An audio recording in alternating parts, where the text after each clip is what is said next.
The Men of Iron. A threat to humanity greater than even Horus himself. Indeed. And Angela, what are you doing to it? Well, I am removing him off of his base. As you can see, this is the normal base for the Blackstone Fortress miniatures. They have their little slotted bases. I'm taking them all off of these bases because originally we were just going to put them on this, play the game, paint them up. But we thought about it and decided to make it more complicated and decided to put them on Necromunda bases instead because I wanted them to have something that fit thematically to what game they're being run for. But I didn't want to actually do anything for their base because it's all industrial and these work really well for that. So in a future video, probably whatever I put up this Monday, we'll see these. So check that out and we'll check back in with these guys probably in a bit. All right, so I have the miniatures taken off of their bases. And as you can see, I have a little bit of cleanup left to do on them. Let's go get that to focus. As the bottom of their feet still have a little bit of residue and everything. So the next step will be to use a file and just sort of sand that down until they're flat enough that I can glue them onto the bases once I've painted them. And I will probably likely be able to actually base in whatever video I do when I paint these bases, because he's already finished. I think I've even already sprayed him for sealing him, but if I haven't, that's the last step. Otherwise, he is done. I've washed him. He's got his little dry brush. I think he's a really cool little miniature. So I can have this camera focus on him one more time. There we go.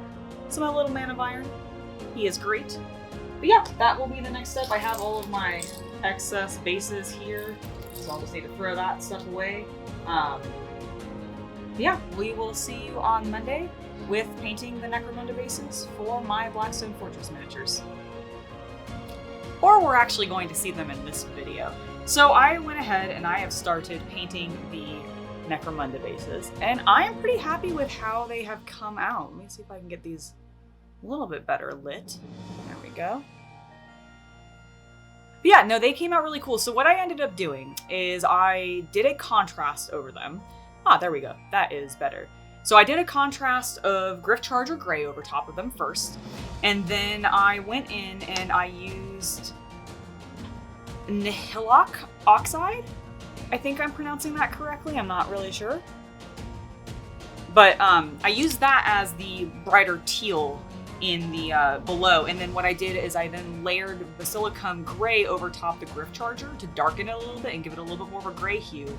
And then after that, I actually took some Grey Knight Steel that I have, which is sort of a like bluish gray or bluish metallic, and that is what the metallic sheen is on it. And then for the side, I just went ahead and rimmed it in some Leadbelcher to sort of give it again that metallic look. And my color palette is based off of this particular tile for the Blackstone Fortress game. So because they do have some where they've got a little bit more of this purplish red hue to them, like this which is the flip side.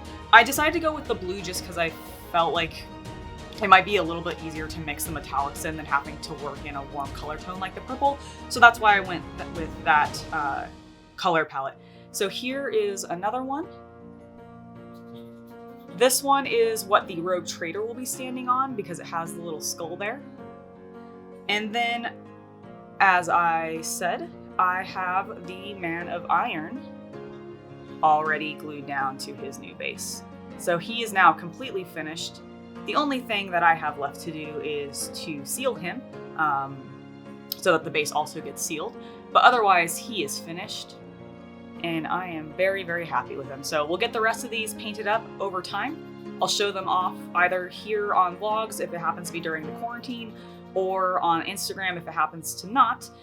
And we'll take a look at those as it comes by. And I'll see you guys tomorrow.